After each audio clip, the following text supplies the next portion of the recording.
Hello বন্ধুরা, সবাই কেমন আছো? আশা করছি সবাই ভালো আছো আর আমিও ভালো আছি। তো আজকে চলে এসেছি আপনাদের সবার সঙ্গে একটি রেসিপি শেয়ার করতে। রেসিপিটা হলো সুজি দিয়ে ভাপা পিঠে। খুব তাড়াতাড়ি হয়ে যায় আর খুব সহজেই।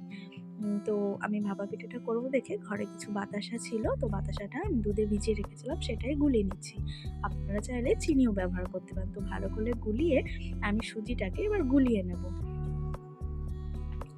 তো অল্প অল্প করে সুজি দিয়ে ভালো করে ব্যাটারটা তৈরি করে নেব।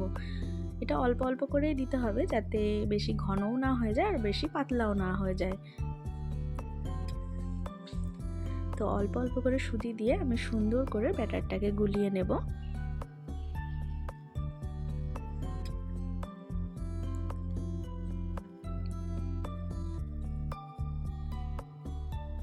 তো আমার ব্যাটারটা প্রায় গোলানো হয়ে গেছে। দেখো, বেশি ঘনও না বেশি পাতলাও না, সুন্দর করে গোলাতে হবে। বেশি পাতলা করলে ভাপা হতে মানে সময় লাগবে আর জিনিসটা পাতলাও হয়ে যাবে।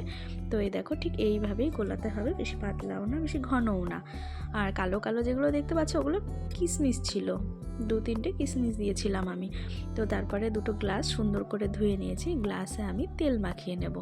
আপনারা চাইলে ঘিও মাখাতে পারেন।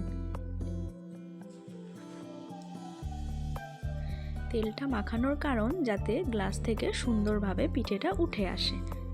তো আমি গ্লাসে সুন্দর করে তেলটা মাখিয়ে নেব। তো দুটো গ্লাসেই আমার তেল মাখানো হয়ে গেছে। এবার দুটো গ্লাসে ব্যাটারগুলো ঢেলে নেব।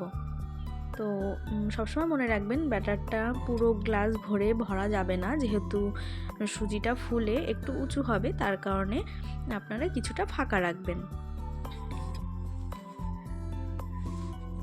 তো তারপরে আমি নারকেল দিয়ে এভাবে পুর বানিয়ে রেখেছিলাম লম্বা লম্বা করে। তো এই পুরগুলোই মাঝখানে সোজা দিয়ে দেবেন, মাঝখানে সোজা দিতে হবে লম্বালম্বি করে।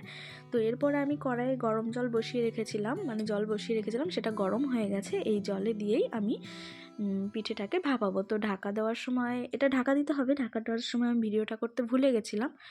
তো আমার একটা ভাপা হয়ে গেছে, দেখো কি সুন্দর তেল দেওয়ার কারণে উঠে যাচ্ছে আর খুব সুন্দর হয়েছে এটা। তারপর আমি পিস পিস করে কেটে নেব।